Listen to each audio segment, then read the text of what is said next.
warahmatullahi wabarakatuh. Waalaikumsalam warahmatullahi wabarakatuh.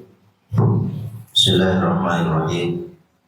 Alhamdulillahirabbil alamin wassalatu wassalamu ala asyrofil anbiya'i wal mursalin sayyidina Muhammad wa ala alihi washabihi ajma'in. Ila halatin Nabi Mustafa sayyidina Maulana Muhammad sallallahu alaihi wasallam wa alihi washabihi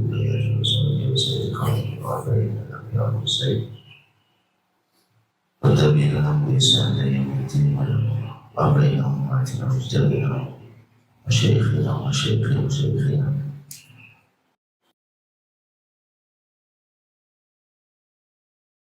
كتاب العلم الشيخ محمد هاشم الشريف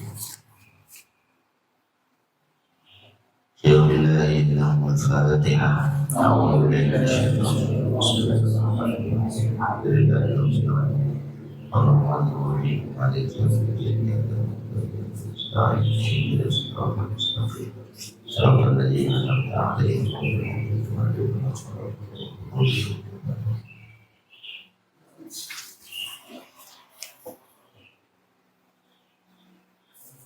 Kita sekarang masuk di bab ke-7.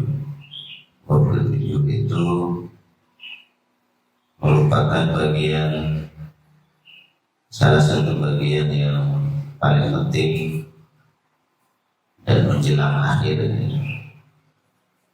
Karena di situ kita akan membahas fi adabil alim ma'atal bidani, bagaimana adabnya seorang alim bersama murid-muridnya.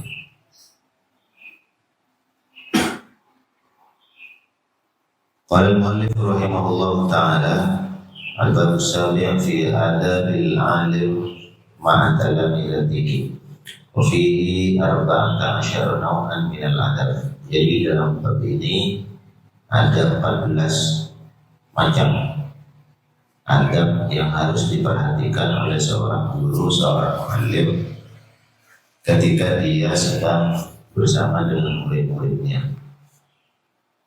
Al-awwal, yang pertama pasti tentang niat. Jadi kalau orang membicarakan tentang adab itu, biasanya yang pertama-tama disebutkan itu memang tentang niat, karena niat itu dasar. Maka muallif kita berkata, menulis al-awwal ayyaqsida bi ta'limihim wa tahdibihim wajhallahi ta'ala.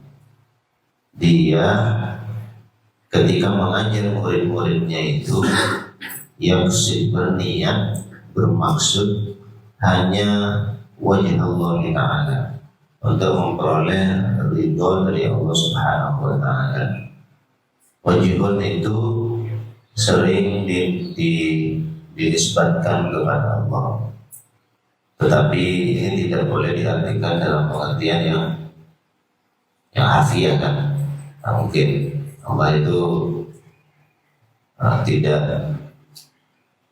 tidak sama dengan makhluk, sehingga ketika disebutkan wajhullah misalnya jangan kemudian dimaknai bahwa itu adalah wajah.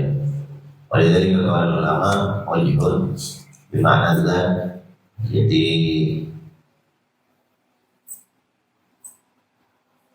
yang diinginkan, yang diniatkan itu adalah mencari Allah subhanahu wa ta'ala, mencari ridhonya, mencari pahalanya, wa'ala. Kemudian wa nashrul ilmi, dia juga berniat untuk menyebarkan ilmu. Wa ihya syar'i, yang diniatkan juga adalah menghidupkan syariat Allah subhanahu wa ta'ala. Wa dawama zuhuril haqi, dan bertahannya terus-menerusnya zuhuril haqi, jelasnya kebenaran, menangnya kebenaran. Karena kalau kita tidak mengajarkan ilmu itu, maka yang benar-benar itu akan menjadi kalah karena tidak diajarkan. Yang batil-batil menjadi menang karena diajarkan dan dipromosikan. Sementara yang benar-benar menjadi tenggelam karena tidak diajarkan. Maka ketika seorang muallim mengajar murid-muridnya, salah satu niat yang bisa dia munculkan di hati adalah itu, bahwa saya berniat untuk menghidupkan syariat, saya berniat untuk mengajarkan sesuatu yang benar, sehingga kebenaran itu terus digaungkan, terus didakwahkan, terus diajarkan. Wa khumulil batil, dan menenggelamkan kebatilan. Wa dawam khairul ummah bi kasrati ulama'iha, dan menjaga kebaikan umat ini agar terus bertahan bi kasrati ulama'iha, dengan memperbanyak ulama-ulamanya. Kalau kita mengajar orang, kita bertujuan salah satunya untuk membuat dia yang sebelumnya tidak tahu menjadi alim. Dan ketika semakin banyak orang-orang alim di tengah umat, maka kebaikan bagi umat Islam ini juga akan semakin besar. Waltinama sawabihim, dan untuk memperoleh pahala dari mengajar mereka itu. Wa tahsila sawab bima yartadi ilaihi ilmuhum min ba'di, dan memperoleh pahala dari orang-orang yang nanti ilmu yang kita ajarkan hari ini akan mengalir sampai mereka. Itu kan salah satu faedah jadi guru, karena pahalanya terus mengalir. Ketika Anda misalnya belajar hadis tentang 3 amal yang tidak terputus itu, yang pertama disebut apa? Sedekah jariyah. Yang kedua, mudarris itu atau seorang alim itu bisa dapat 3-tiganya. Ilmu yang dia berikan adalah sedekah. Sedekah itu ilmu itu diamalkan jadi sedekah jariyah. Tapi juga termasuk ilmu yang yuntafa'u bihi. Kalau walad itu diartikan tidak sebatas anak-anak biologi saja, termasuk murid-murid, santri-santri, maka itu juga akan menjadi bagian dari akibat atau faidah dari aktivitas mengajar itu. Anda bayangkan misalnya seperti Yai Imam Zarkashi atau Yai Guntur, pendiri Guntur itu berapa banyak pahala yang terus mengalir kepada beliau. Mendirikan pondok Guntur, kemudian santri-santrinya menjadi alumni, mendirikan pondok lain, Al-Amin berdiri, Al-Amin kemudian menghasilkan pondok-pondok alumni lagi. Itu kan yang disebut dengan wadahti dan sawabi man yantahi ilaihi ilmuhum min ba'di. Wa barakati du'aihim lahu, dan barakah doanya orang-orang yang diajar dan turunan-turunannya itu lahu bagi alim tersebut. Wa tarahumihim alaihi, dan tarahum itu artinya dia sangat mendoakan rahmat mereka, mendoakan agar gurunya itu memperoleh rahmat. Wa dukhulahu fi sahilatil ilmi baina Rasulillahi sallallahu alaihi wasallam wa bainahu. Jadi dia bisa masuk ke dalam kelompok orang-orang yang menyebarkan ilmu. Jadi waktu dukhulahu fi silsilatil ilmi di situ baina Rasulillah sallallahu alaihi wasallam wa bainahu. Jadi dia masuk ke dalam rangkaian ilmu, rangkaian sanad ilmu yang menghubungkan antara dia dengan Rasulullah.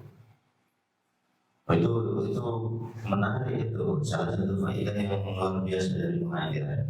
Kalau kamu belajar kepada seorang guru kamu belajar kepada guru di atasnya, belajar lagi guru di atasnya, belajar terus sampai saatnya itu bersama kepada Rasulullah.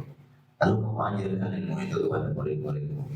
Murid-muridmu terhubung, dirinya itu terhubung kepada Rasulullah melalui kamu sebagai pengajarnya. Itu kan luar biasa, kamu menghubungkan, kamu menjadi mata rantai silsilah dari ilmu yang terus akan berlanjut sampai kepada Rasulullah sallallahu alaihi wasallam. Jadi faidati, dan itu salah satu yang perlu pada mu'allif kitab ini perlu kita ingatkan ketika kita mengajar.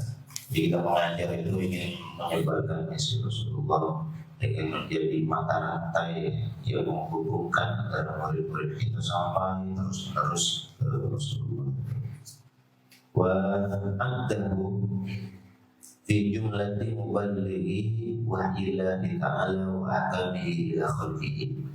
Jadi kita juga berniat ketika mengajar agar kita ini dihitung. Ada yang itu katanya kan menghitung atau memasukkan, kita dimasukkan ke dalam kelompok orang-orang yang muballigh, yang menyampaikan wahyu Allah Subhanahu wa ta'ala dan hukum-hukum Allah ila khalqihi kepada makhluknya.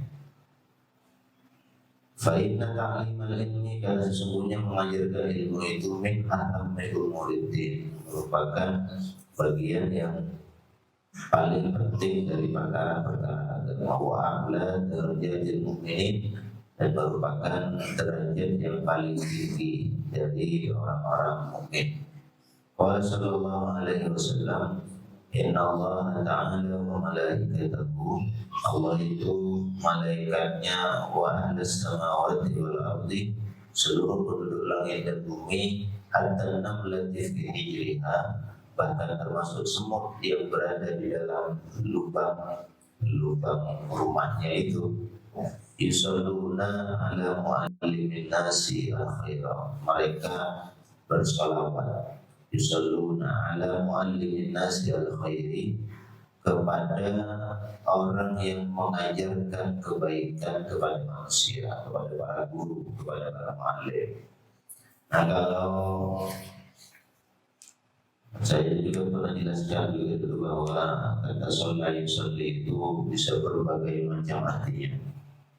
Kalau itu dari Allah Subhanahu wa ta'ala, misalnya innallaha wa malaikatahu yusalluna 'alan nabi. Kalau itu dari Allah, itu bukan doa. Kalau dari makhluk, doa. Jadi kalau kita misalnya kayak seperti ini, yusalluna, Allah Subhanahu wa ta'ala, malaikat, seluruh penduduk langit dan bumi termasuk semut, itu yusalluna 'ala mu'allimin nasi al-khair, bersolawat. Nah, bersolawat di situ kalau Allah Subhanahu wa ta'ala itu bukan doa berarti, tetapi langsung dalam bentuk pemberian. Jadi pemberian apa? Dia menaikkan derajat, mengampuni, itu yusalluna. Kemudian kalau malaikat itu lebih banyak pada sana pujian. Jadi kalau malaikat yusalli ala Rasulillah, itu berarti malaikat memuji Rasulullah di hadapan Allah Subhanahu wa ta'ala. Sementara kalau makhluk berarti berdoa. Nah, semut itu berarti seluruh penduduk langit dan bumi, termasuk semua makhluk-makhluk yang paling kecil sekalipun, mereka mendoakan mu'allim, mendoakan guru, mendoakan pengajar untuk memperoleh kebaikan dari Allah Subhanahu wa ta'ala. Wala amruka ma hadza ila nasibun jasimun. Wah, ini luar biasa kata mu'allif kita, ini adalah bagian yang luar biasa, bagian yang sangat besar. Wa inna nailahu la fawzun 'azimun. Tetap ada yang memperoleh faidah-faidah yang tadi itu adalah sebuah fawzun 'azimun, adalah sebuah kemenangan, keberhasilan yang luar biasa. Kemudian mu'allif kita berdoa di akhir bagian ini, Allahumma la tamna'na 'anil ilmi, Allahumma ya Allah, jangan Engkau halangi kami, jangan Engkau cegah kami 'anil ilmi, dari ilmu, bimani'in, dengan halangan apapun. Wala ta'udna anhu bi'aikin, jangan Engkau, sama aikun itu artinya menghalang gitu, jangan Engkau halangi kami dari ilmu itu dengan halangan apapun. Wa na'udzubika min qawati'ihi, kami berlindung kepada-Mu ya Allah dari segala hal yang bisa memutus kami dari ilmu itu. Wa muqaddiratihi, dan kami berlindung juga dari segala sesuatu yang bisa mengkadirun keruh. Jadi mukaddir itu artinya yang mengeruhkan. Kami berlindung dari segala sesuatu yang bisa mengerukkan, menghilangkan kejernihan ilmu yang kami geluti, yang kami pelajari, yang kami ajarkan. Wa mujibati firmanihi wa fawadihi. Kami berlindung pula kepada Engkau ya Allah dari segala sesuatu yang bisa mengakibatkan hilangnya ilmu itu dari kami dan lepasnya faidah yang bisa kami dapatkan dari ilmu tersebut. Jadi ini doa di akhir bagian ini menegaskan kembali tentang fadilah dari ilmu itu, bahwa ketika kita memutuskan untuk menjadi bagian dari proses penyebaran ilmu Allah itu, kamu jadi santri, kamu jadi guru, itu fadilahnya luar biasa, fadilahnya luar biasa. Dan tidak ada tugas yang lebih mulia di muka bumi ini dibandingkan dengan yang menggeluti ilmu itu, berkhidmat kepada ilmu, baik sebagai tolim maupun sebagai muallim, sebagai santri, sebagai pengajar. Tidak ada yang lebih mulia di dunia ini dibandingkan dengan itu. Oleh kepada Rasul, innama bu'itsu mu'alliman. Sesungguhnya aku yang diutus hanya untuk melakukan taklim, untuk melakukan tugas mengajar, untuk bertugas sebagai guru.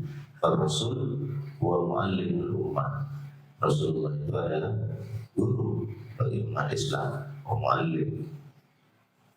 Nah, karena itu doa di akhir ini menjelaskan sekali lagi posisi tersebut, bahwa kita harus terus berdoa agar diberi bagian nasib, bagian dari tugas-tugas mulia sebagai khatim kepada ilmu ini di dalam hidup kita.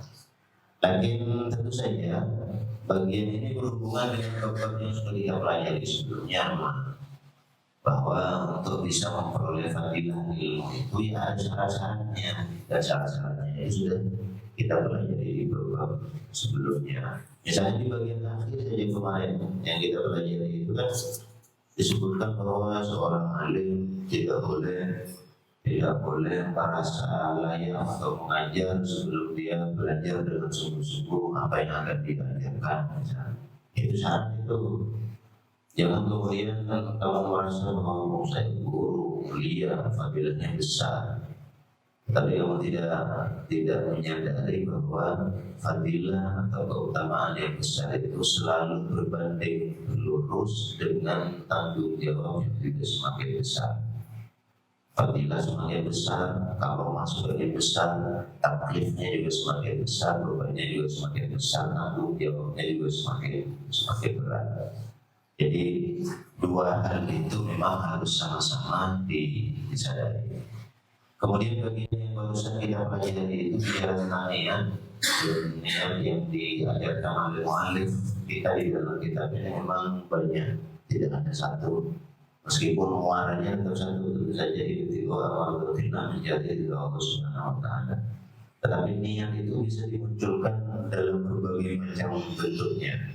Kita sudah bahas di beberapa pertemuan kemarin tentang sesuatu yang kita sebut dengan ta'dil niat, berniat dengan beragam niat sehingga amal kita itu menjadi lebih bernilai karena niat-niat kita yang beragam itu.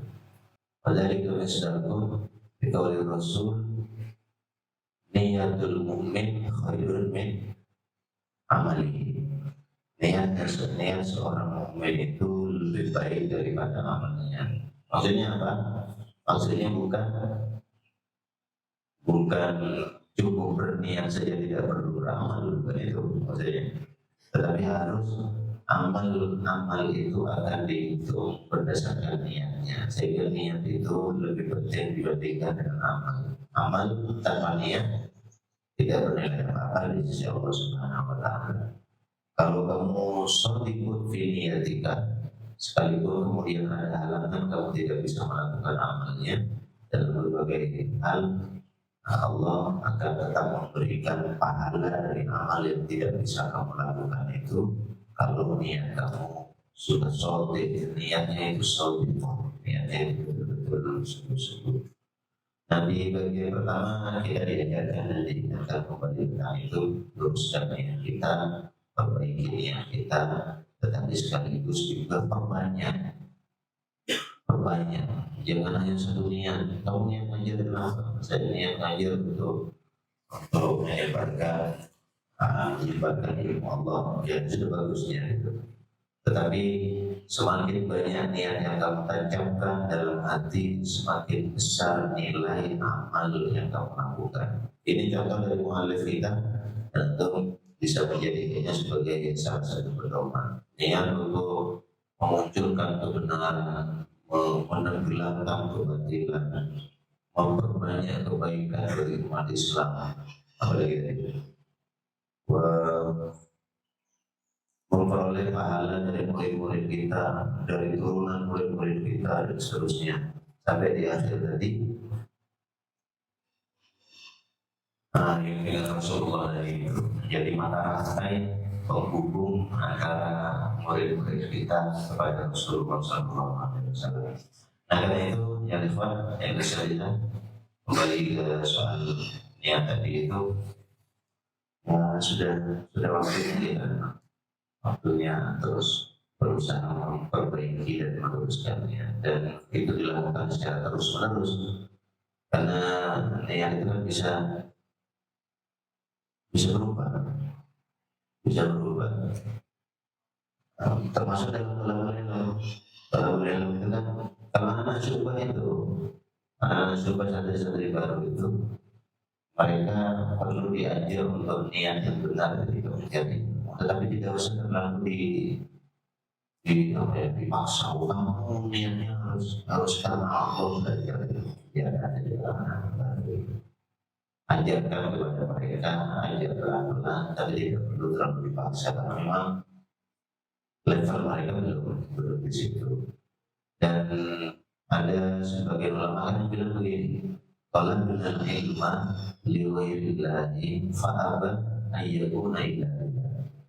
Dulu ketika kamu mulai belajar, kamu belajarnya bukan lillah, tapi demi sesuatu yang lain, karena kamu belum terlalu paham saat itu. Ya, demi popularitas, demi bisa menjadi orang pintar dan seterusnya. Tetapi lama-lama tersebut, ilmu itulah yang justru meluruskan niat kami. Ilmu itu yang kemudian mudah untuk dicari jika kita mencarinya bukan karena Allah Subhanahu wa Ta'ala. Jadi proses itulah yang kemudian meluruskan niat. Nah, kita berharap menjadi mudarris, menjadi guru itu juga begitu. Mungkin pertama susah sekali bagi kita untuk betul-betul meluruskan niat, memperbaiki semua yang ada di dalam hati kita, tetapi pelan-pelan dalam prosesnya mudah-mudahan kegiatan mengajarkan ilmu Allah ini bisa membantu kita meluruskan dan memperbaiki niat kita itu. Kadang ya teman, kita di pagi hari ini syukur, setelah itu kita berdoa di akhir, semoga Allah memberikan ilmu yang bermanfaat bagi kita. Subhanallah madana illa ma'amtana wa'alina wa'alina